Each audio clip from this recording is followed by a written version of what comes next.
que a gente vai sair melhor disso tudo, tá? Digo até, inclusive, tchutchucos, que o que vocês estão presenciando é histórico, né? Mas é um histórico benéfico. Eu tenho certeza que muitos devem estar preocupados, não por conta da Covid em si, mas por conta do que anda acontecendo, digamos, como o desdobramento da Covid. Vocês estão acompanhando aquelas rusgas entre EUA e China, que é um reflexo vocês acompanham também o agravamento de violências na cidade, tem também aquele papo de muita coisa relacionada a, por exemplo, dinâmicas entre políticos aqui no Brasil, mas isso aí é só a cereja do bolo, porque no fundo, eu tenho certeza que tudo vai dar certo, tá? Uma coisa que eu peço para vocês, além de serenidade, eu peço a vocês, tchutchucos, que não descartem o primeiro ano, tá? Eu tô ligado que muita gente, nesse finalzinho aí do primeiro semestre, no momento em que a gente começou a quarentena, acabou relaxando, não quis assistir aulas, ou foi selecionando. Não façam isso, tchutchucos. Por quê? Porque isso vai ser cobrado no vestibular seriado, apesar dos seriados, lógico, passarem por transformações, eles vão acabar selecionando pouco conteúdo, mas lá na frente, no terceiro ano, quando vocês forem prestar ou mais um seriado, ou o vestibular em si, essas questões que vocês perderam, esses assuntos que vocês deixaram de lado, vão voltar à tona, eles vão ser cobrados, tá? Então não descartem não. É um pedido que eu faço, até porque eu tenho certeza que muitos aí têm sonhos de fazer, por exemplo, um ITA, como o ITA, né? De fazer lá uma USP, de fazer uma Unicamp, e todas essas universidades acabam cobrando esses assuntos de forma um pouco mais profícua. Eles adoram cobrar muito assuntos de primeiro e segundo ano. Ora, tchutchucos, que o mais interessante mesmo é que vocês entendam que conhecimento nunca é demais. Eu concordo com vocês, eu também, por incrível que pareça, já tive a idade de vocês.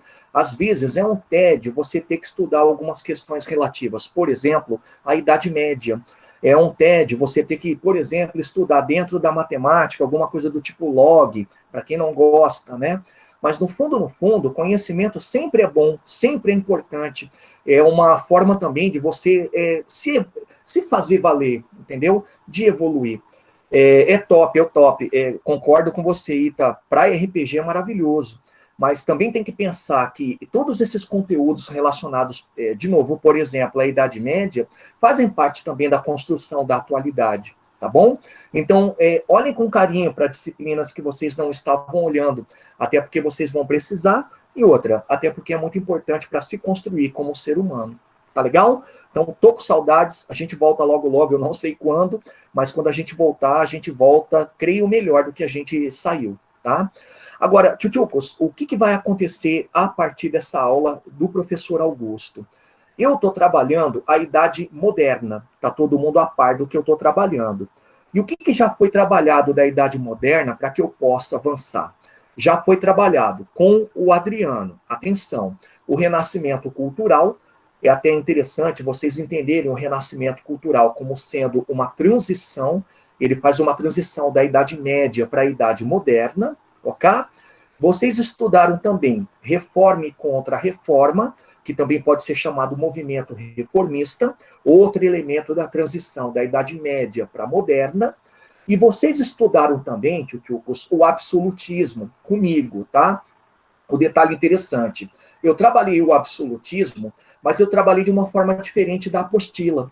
A apostila, ela colocou direto o absolutismo, mas não explicou a origem desse tipo de política dentro da Europa, e aí eu entrei colocando aquele bônus, o bônus falando da formação das monarquias nacionais. Mas lembrem-se do que eu falei, monarquias nacionais, isso tem a ver com Idade Média, tá? Absolutismo é uma evolução das monarquias nacionais, já é assunto da Idade Moderna, entenderam? E por último, pessoal, é um assunto ligado ao absolutismo, mas também foi explicado para vocês. É típico da Idade Moderna, é o mercantilismo. Eu até falei para vocês o seguinte, o mercantilismo é um dos pontos constitutivos do chamado absolutismo. Faz parte da organização econômica da Europa nessa Idade Moderna. Entenderam? Então, qual que é o roteiro Disney para vocês? O roteiro Disney é que vocês entendam que a Idade Moderna é um período que vem logo depois da Idade Média. No começo, ele é muito similar ao que foi a época medieval, mas com o tempo ele vai se amoldando, ele vai se transformando, ele vai, como diz o nome do período, se modernizando. Tá certo? Para a aula de hoje, tchutchucos, que é o que eu vou trabalhar, que leva pelo menos umas 2, 3 semanas, eu vou pedir que vocês lembrem de muitos assuntos, não só relativos à Idade Média, mas também ao que o Adriano já trabalhou, que é a formação de algumas civilizações, tá? Mas conforme eu for falando, eu tenho certeza que alguém vai lembrar. Alguns assuntos vão ser lembrados, tá? Então, o assunto de hoje, que eu começo hoje, grandes navegações, faz parte da Idade Moderna, mas tem toda uma relação com assuntos que vocês já aprenderam. Tudo bem? Então, por favor, alguém pode ser o porta-voz do slide? Se vai ou não aparecer? Então, vamos lá, Ita. Você é o meu assessor de assuntos aleatórios. Apareceu? Apareceu. Apareceu. Galera, olha só. Falar de grandes navegações, que é uma coisa que o Adriano já deve ter comentado, porque ele entrou no período pré-colonial brasileiro, é falar, tchutchucos, talvez, de uma das aventuras mais interessantes feitas pela humanidade. Por quê? Porque você pode falar das grandes navegações comparando com a chegada do homem à Lua. Como assim? As grandes navegações, elas foram um momento em que países europeus foram ao mar, não que eles nunca estivessem, mas ir para o mar significa praticar navegações de longa distância, e tinham em mente, ou tinham como objetivo, chegar até o Oriente. Por quê?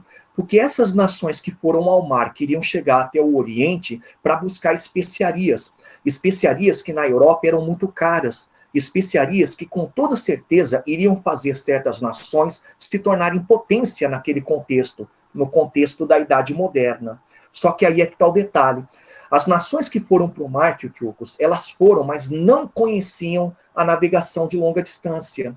E é interessante porque tudo foi feito utilizando tecnologia da época, por exemplo, o astrolábio, a bússola, a caravela, a nau, e se engravam mares, eles cortavam mares que eram desconhecidos, como, por exemplo, o Oceano Atlântico, que era chamado mar naquela época.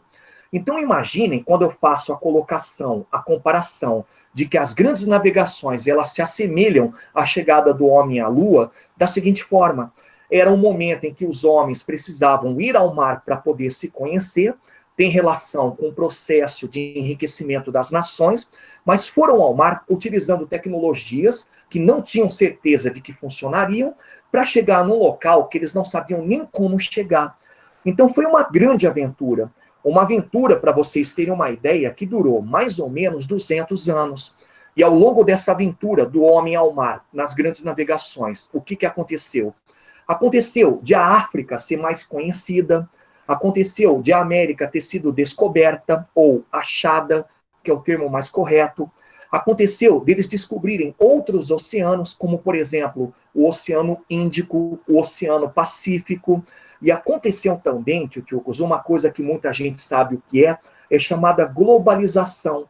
Pela primeira vez na história, as grandes navegações fizeram conexões com tantos povos daquela época, que essas conexões elas não ficaram somente na economia, elas também tiveram reflexos econômicos. E detalhe, reflexos econômicos, tchutchucos, que mudaram até a cultura, coisa que vocês viram lá no Renascimento Cultural. O Adriano deve ter explicado para vocês que o Renascimento ele pode ser dividido em fases, né? Trecento, quattrocento, cinquecento. A fase mais importante, a fase em que praticamente a Europa inteira passa a viver e respirar Renascimento, é justamente na época das grandes navegações.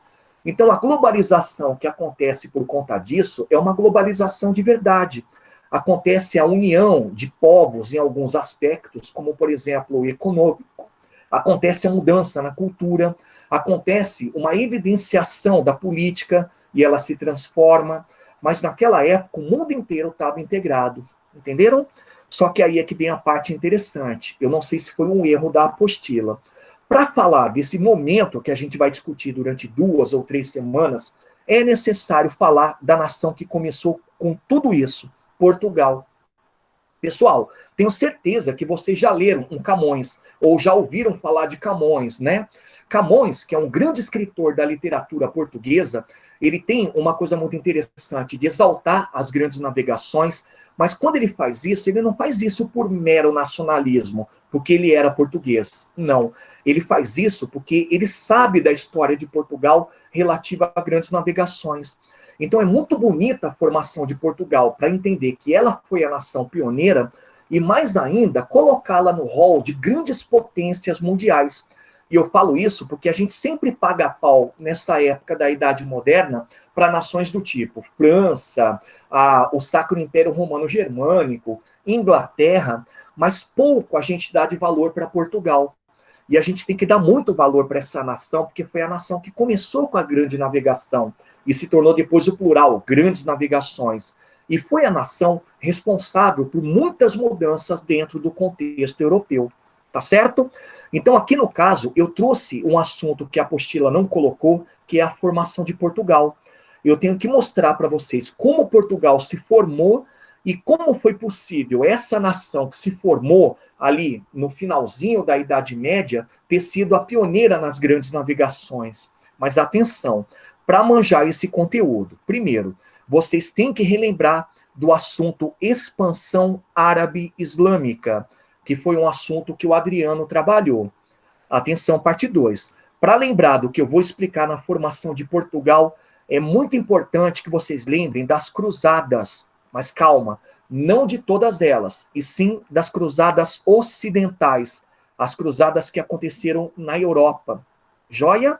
Atenção 3. Para entender o conteúdo de formação de Portugal, é importante que vocês também lembrem aquilo que a gente chama de renascimento comercial e urbano, tá?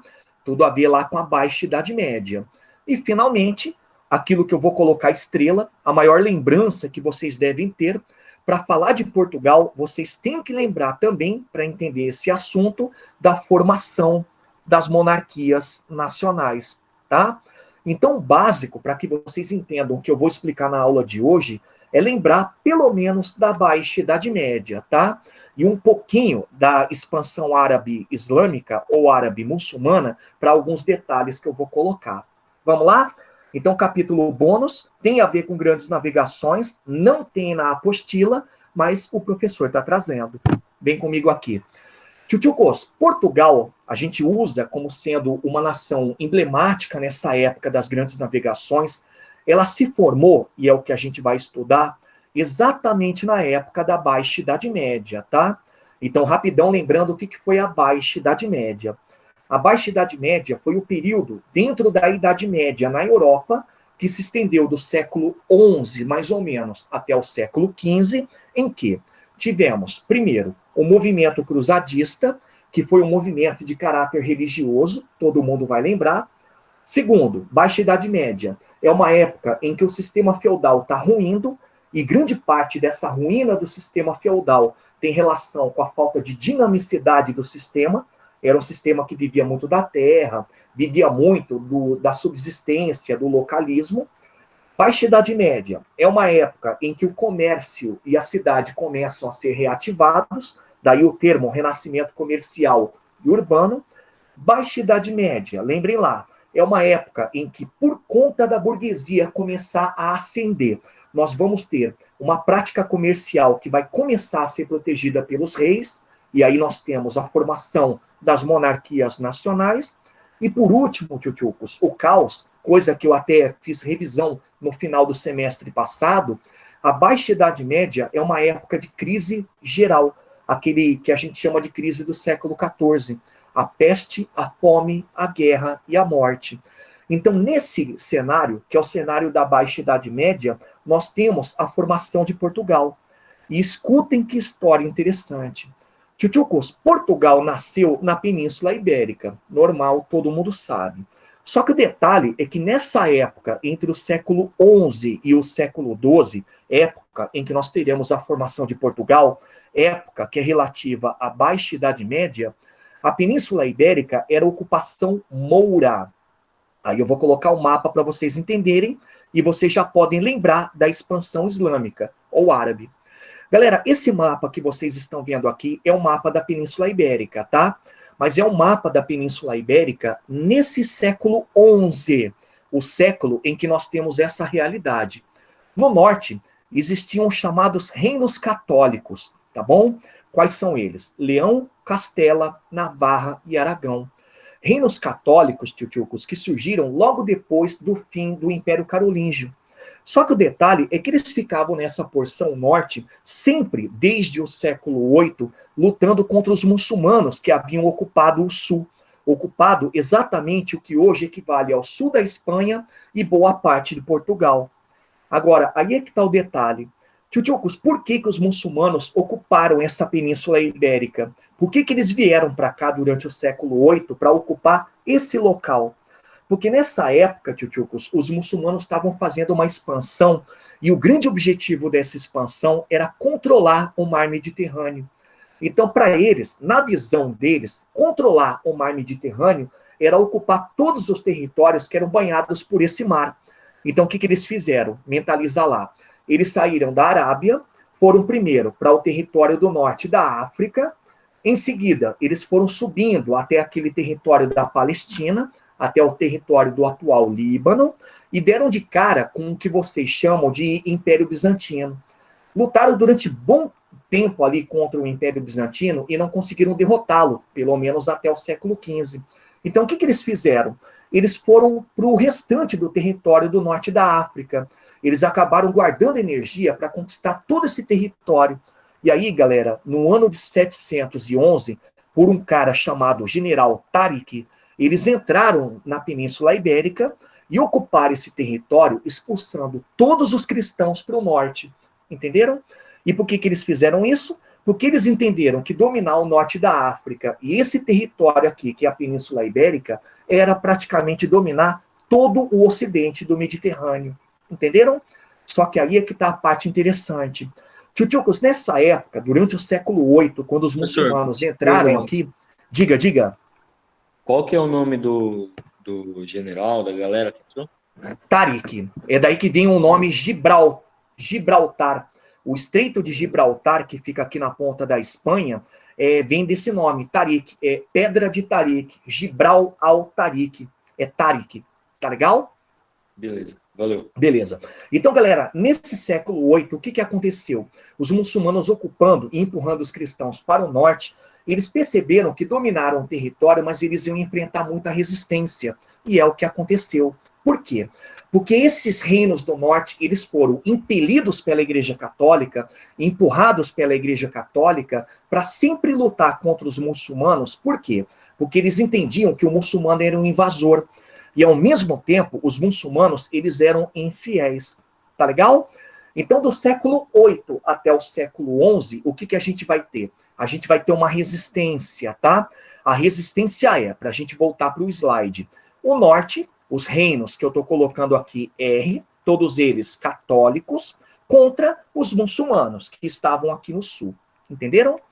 Galera, só que a parte legal, entrando agora no que a gente chama de Baixa Idade Média propriamente dita, é assim.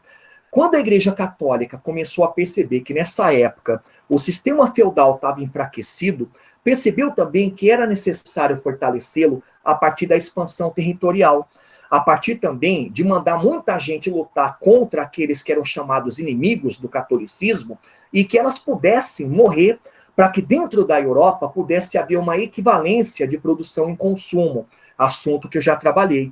Então, o que ela fez? A igreja, ela criou o que a gente chama de cruzadas orientais, que eram cruzadas que se deslocavam até Jerusalém e diziam que quem estava lutando lá em Jerusalém estava lutando em nome de Deus. Só que a igreja olhou para a Península Ibérica e percebeu o seguinte, percebeu que ali ela também podia fazer um movimento cruzadista. Por quê? Porque ela podia mandar o pessoal do centro da Europa para lutar ali, apoiando os reinos cristãos, que vocês já sabem quais são, Leão, Castela, Navarra e Aragão, para lutar contra os infiéis, os muçulmanos. Qual que era a jogada? Era fortalecer o catolicismo ali na Península Ibérica, expulsar os muçulmanos e, por tabela, expandir mais ainda as terras para o sistema feudal. Entenderam? Então, nesse século XI, o que aconteceu? Nasceram as chamadas cruzadas ocidentais. E na região da Península Ibérica, tchutchucos, grifem, por favor, as cruzadas, elas receberam o nome de Guerra de Reconquista. Por que Guerra de Reconquista? Porque era a guerra para reconquistar um espaço que um dia foi cristão, que um dia foi católico, e agora estava ocupado desde o século VIII pelos muçulmanos. E aí vem o detalhe mais bacana. Volto no mapa para vocês identificarem. De todos os reinos que estavam aqui no norte, reinos cristãos, e lutavam contra os muçulmanos, qual era o maior? Era Leão, concordam comigo? Era Leão, tchutchucos, que nessa época era aliado de Castela. Então, o que acontece é que quando começa a reconquista nesse período do século XI, a Igreja Católica nomeia Castela/Leão para ser a condutora, para ser a nação que iria conduzir todos os cristãos para lutarem contra os muçulmanos. Então, vamos resumir. Qual é o contexto? O contexto na formação de Portugal é um século XI, Baixa Idade Média, um contexto em que a Península Ibérica tem invasão muçulmana, que era chamada Moura, dá na mesma, tudo bem? E no norte, reinos cristãos que estavam lutando com o apoio da Igreja Católica. E de todos os reinos, aquele que estava conduzindo essa cruzada, essa chamada reconquista contra os mouros/muçulmanos, era Castela, ou Castela/Leão. Entenderam? Então, como é que a coisa funcionava? Tchutchucos, durante a Guerra de Reconquista, do século XI até o século XV, Castela, sempre lutando contra os mouros, começou a fazer o seguinte, começou a pedir o auxílio de cavaleiros de toda a Europa. E aí é que está o pulo do gato. Os cavaleiros que estavam sendo contratados pelos castelhanos para lutarem aqui contra os mouros não eram primogênitos. Eram todos aqueles que não tinham herdado herança do pai. E aí o que eles tinham que fazer? Eles tinham que se virar na vida. E grande parte desses cavaleiros que não eram primogênitos eram mercenários. Entenderam? Então, olha que sacada genial. Castela começou a dizer na Europa que precisava de cavaleiros mercenários para lutar com ela, em nome da Igreja Católica, para expulsar os mouros da região. Tchutchucos, e deu certo. Milhares de cavaleiros europeus foram para a Península Ibérica e apoiaram Castela, participaram dessa guerra de reconquista. E um vai se destacar, eu vou pedir para vocês circularem. Era um francês chamado Henrique de Borgonha. Ele se destacou, tchutchucos, porque quando ele foi para essa região, ele foi com um pequeno exército, tá? Mas, por outro lado, ele também era um cara muito engajado. Era um cara que, como mercenário e como não tinha terras, ele tinha que lutar para sobreviver. Então, praticamente, o cara era um sanguinário. Era um cara que lutava porque a vida dele dependia dessa atividade, da atividade mercenária. Resultado, o cara foi tão bom, pessoal, ele foi tão importante para a história da Reconquista que o rei de Castela/Leão deu um prêmio para ele. O prêmio que ele recebeu, tchutchucos, é um condado que passou a ser chamado Condado Portucalense. Eu vou mostrar no mapa para vocês. Aqui, ó. Estão vendo? Esse é o Condado Portucalense que o Henrique de Borgonha ganhou. Pessoal, por que o nome condado? Condado, para quem lembra, é um território que foi doado por um senhor. Só que quem doou para esse senhor é também um senhor, mas ele é um senhor maior. Ele é chamado suzerano. O detalhe é que o senhor que recebeu o condado, o nobre que recebeu o condado, ele não tem liberdade. Ele fica lá naquele território, ele administra aquele território, e tudo que ele fizer, ele tem que fazer pedindo permissão para o suzerano. No caso aqui, qual que é a jogada?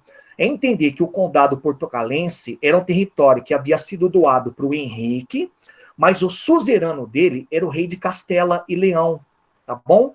Então era um território para você usar, mas você não é dono. O que você faz é usar aquele território para sobreviver. Mas aí tem um nome, tchutchucos, que é o que eu acho mais bacana. O nome era portucalense, por quê? Porque nessa territorialidade, nessa área, tinha litorais que eram litorais muito tranquilos.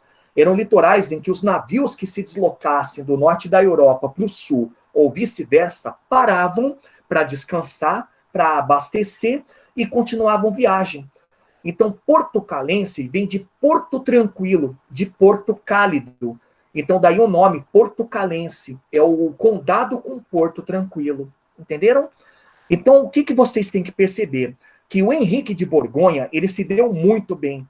Ele saiu de lá da França, com uma mão na frente e outra atrás, veio para cá, para a Península Ibérica, para lutar contra os mouros, ou muçulmanos, foi tão bem, foi tão brilhante, que recebeu como prêmio, pelas atividades que ele estava executando, um território, um condado, chamado Condado Portucalense. Tá bom?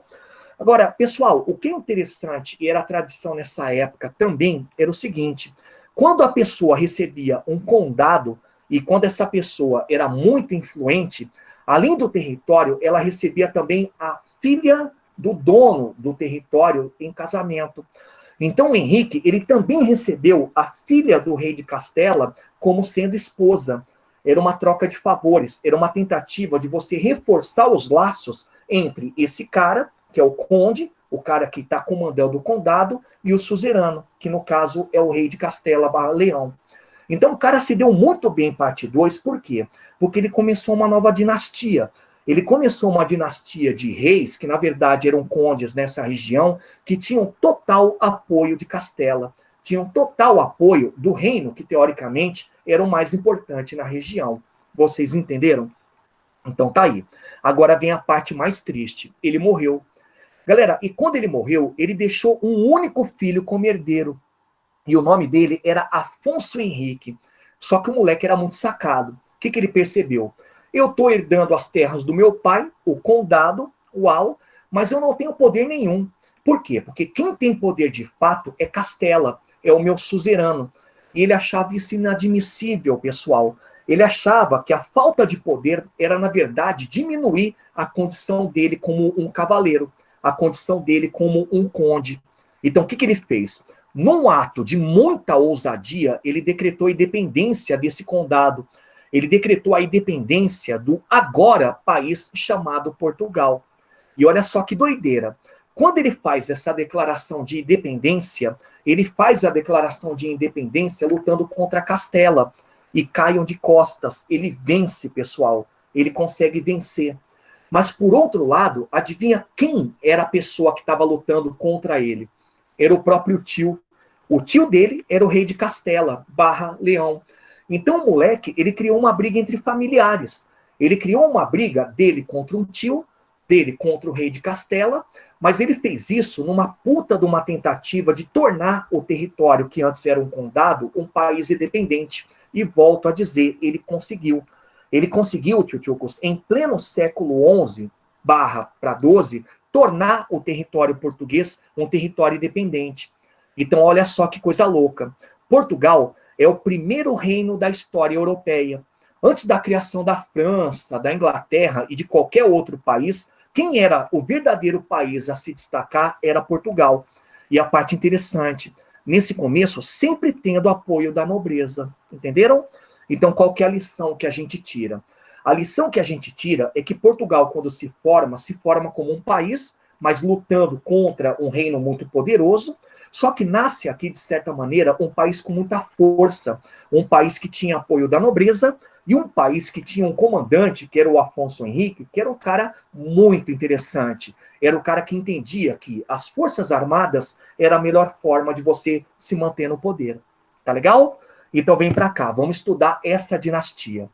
Galera, a dinastia Borgonha, ou seja, a primeira dinastia de reis de Portugal de verdade, que nasceu lá por conta do Afonso Henrique, é a dinastia que a gente fala que consolida Portugal. Olha só o que ela faz. É a dinastia que vai continuar com a reconquista, ou seja, ela continua lutando contra os muçulmanos, contra os mouros, e essa luta era interessante por dois motivos. O primeiro motivo de você, Portugal, lutar contra os mouros era a terra, tá bom? Até porque todo mundo viu que o condado era muito pequenininho. E, por outro lado, lutar contra os muçulmanos, tio-tchucos, era também ampliar o apoio da Igreja Católica. E aí vai a nota de rodapé.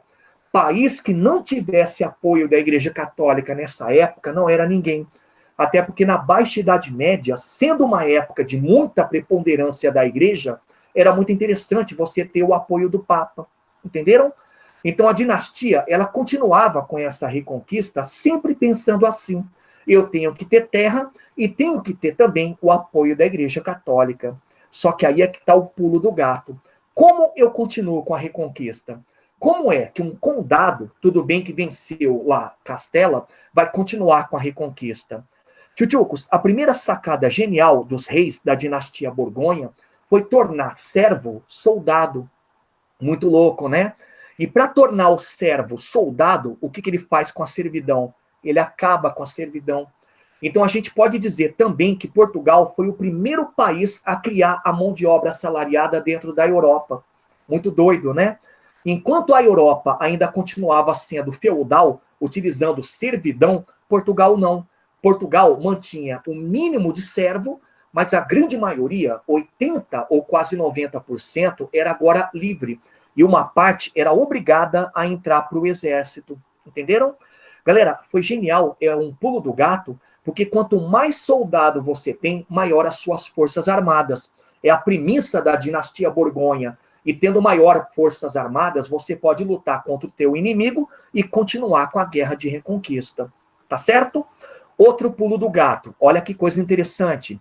Para quem lembra o que eu falei agora há pouco, lembra que a Baixa Idade Média é uma época em que qual atividade econômica vai ser mais praticada? Agricultura ou comércio? Comércio, né? Então Portugal sacou que tinha que financiar atividades comerciais, atividades mercantis. Então aqui já começa a nascer o que vocês vão chamar burguesia. Nasce a mesma burguesia que estava nascendo no restante da Europa.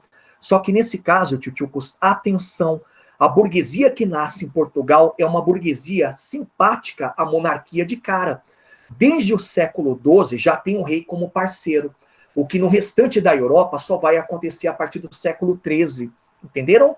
E olha só por que isso aqui é o pulo do gato.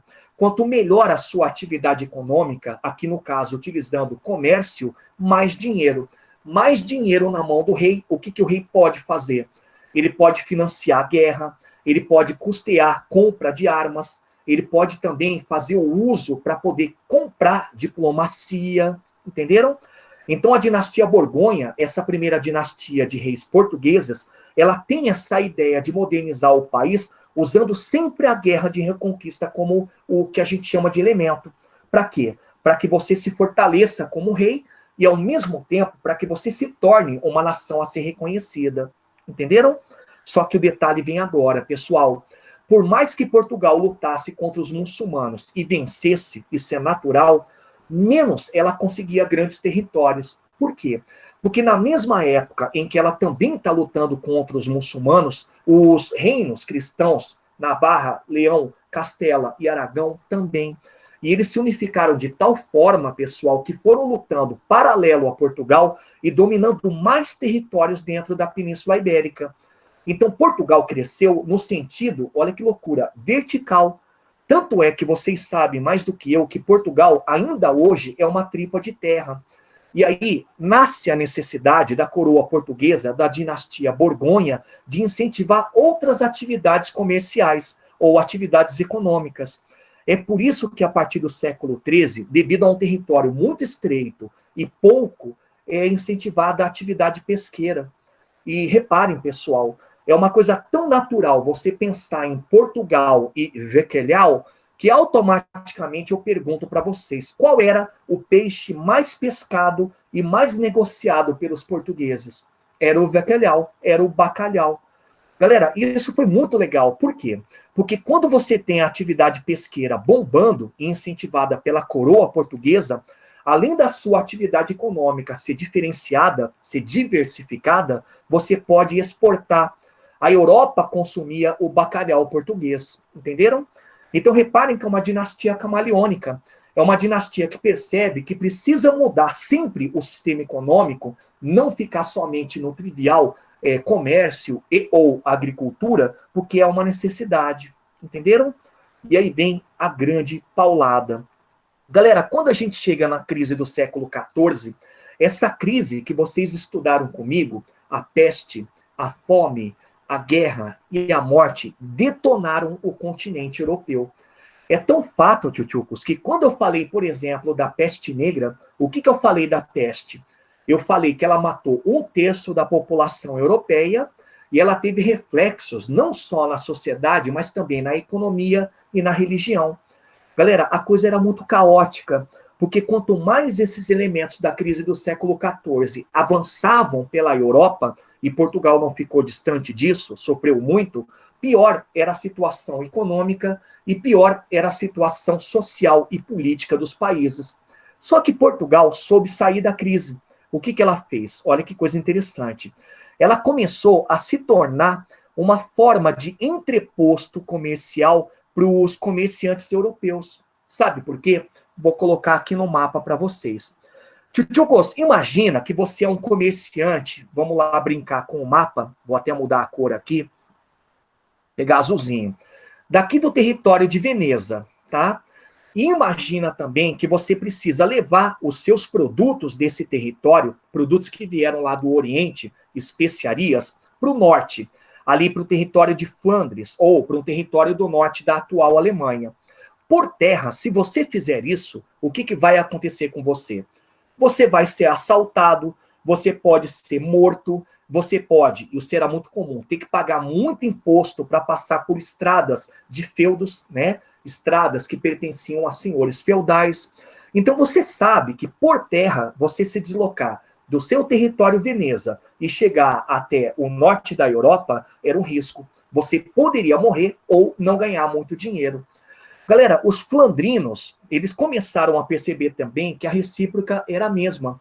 Para quem não lembra o que é flandrino, é o pessoal de Flandres, tá?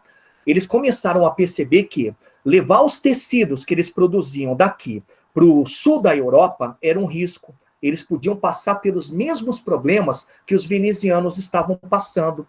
Então, os dois perceberam que tinham que encontrar uma rota alternativa para se conectarem. Adivinha qual foi a rota alternativa? Acompanhe aqui. Vou mudar até a espessura, olha que bonito, da caneta. A alternativa, tchutchucos, foi utilizar a rota marítima. Os venezianos, por exemplo, desciam ali a península da Itália, né, pelo mar Mediterrâneo, cortavam o Mediterrâneo até o Estreito de Gibraltar, subiam o Oceano Atlântico e paravam em Portugal, paravam em Lisboa. Adivinha por quê? Porque os portugueses falavam que ali o porto era tranquilo. Opa, perceberam? Que ali eles podiam parar para negociar, até porque os portugueses também tinham comércio, os portugueses também tinham os burgueses, e podiam também parar para descansarem, para reabastecerem os navios. Feito isso, pararam, fizeram trocas comerciais, venderam e reabasteceram o navio, os venezianos continuavam até chegar a Flandres. Tchutchucos, os flandrinos faziam a mesma coisa. Saíam daqui do Mar do Norte, atravessavam esse trecho norte do Atlântico, paravam em Lisboa, ou às vezes até na cidade do Porto. Faziam trocas comerciais, faziam compra e venda de produtos, abasteciam os seus navios e seguiam viagem até Veneza. Tchutchucos, isso foi muito bacana, por quê? Porque quanto mais essas conexões econômicas aconteciam entre Flandres e o Mediterrâneo, mais Portugal se tornava um entreposto comercial e mais Portugal enriquecia, entenderam? Então, durante um tempo, nesse século XIV, Portugal era conhecida como a nação mais dinâmica daquela época. Uma nação que vivia da atividade pesqueira, uma nação que vivia, sim, da agricultura, produzindo, por exemplo, oliva, uva para fabricação de vinho e cortiça, e, sobretudo, o país que estava se tornando agora um entreposto comercial, o local onde todo mundo que quisesse se deslocar entre o norte e o sul da Europa, iam, paravam, negociavam, abasteciam e seguiam viagem. Entenderam? Então, a nação no século XIV, tchutchucos, era uma grande nação. Era uma nação que todo mundo reconhecia como uma pequena potência. Tá certo? Então, para a gente terminar, triste fim do Policarpo Quaresma. O ano é 1383. Nesse ano, tchutchucos, morreu o último monarca da dinastia Borgonha. Era um rei chamado Dom Fernando. Só que o Lazarento, tchutchucos, morreu sem herdeiros, velho. Na verdade, sem herdeiros homens, tá? E era um problema. Porque naquela época, todo rei que morria, ele tinha que passar o trono ou para um parente homem próximo, ou, o melhor, para um filho. Então, como ele não tinha filho, como ele não tinha herdeiro, ele só tinha herdeira, e essa herdeira era casada com o rei de Castela, criou-se um puta problema em Portugal. Qual era o problema? Não tem herdeiro, mas a herdeira é casada com o rei de Castela, então Castela começou a exigir o trono de Portugal. E aí caiam de costas. A nobreza portuguesa apoiava. A nobreza dizia que isso tinha que acontecer porque Castela estava também se tornando uma potência. E, por outro lado, a nobreza tinha inveja dos burgueses portugueses. Afinal de contas, como vocês sabem, os burgueses portugueses tinham uma relação muito amistosa com os reis. Então, olha só que situação. Em 1383, Portugal corria o risco de voltar a pertencer a Castela.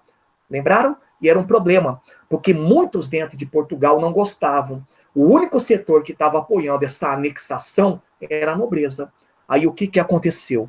Aconteceu, tio-tiocos, a famosa Revolução de Avis. O que ela foi? Ela foi uma guerra civil. A guerra civil, tio-tiocos, tipo Thor contra Capitão América, deixa eu trocar aqui a cor da caneta, foi a luta da arraia miúda e dos comerciantes, vamos traduzir, do povo. O nome do povo na época era arraia miúda, e dos burgueses, comerciantes, contra Castela. Aliás, contra Castela junto à nobreza. Então foi uma guerra civil porque Portugal estava dividida. De um lado, o povo e os comerciantes estavam querendo que Portugal se tornasse ainda independente, continuasse do jeito que era, né? Uma nação soberana, e do outro lado, a nobreza lutando junto com Castela, tentando sabotar esse plano, tentando fazer valer a anexação. O resultado, tio-tiocos, é uma das coisas mais lindas da história portuguesa. Em 1385, a arraia miúda e os comerciantes venceram, até porque eles tinham muito dinheiro e muita garra para lutar, e coroaram esse cara aqui, Dom João de Avis, como sendo o rei de Portugal. Galera, por que é bonita? Porque o Dom João era um herdeiro bastardo do Dom Fernando, tá? Ele era um filho bastardo. E quando ele assumiu, a nação portuguesa esqueceu que ele era bastardo.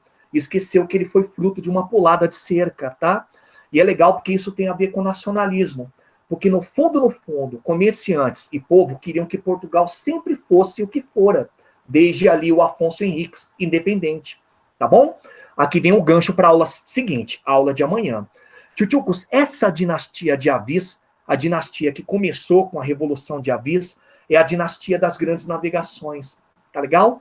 É a dinastia que vai trazer a burguesia para junto dela. Então o rei e a burguesia vão começar a trabalhar juntos.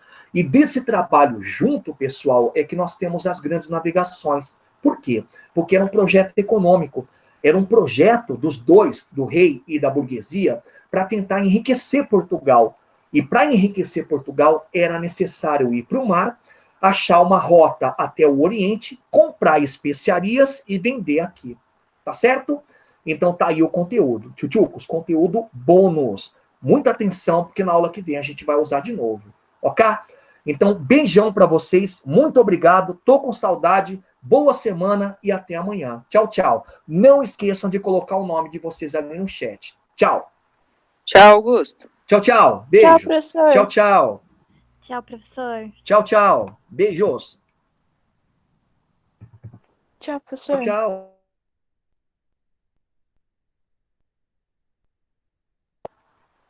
Falou, Augusto. Ô, valeu você, cara. Abração.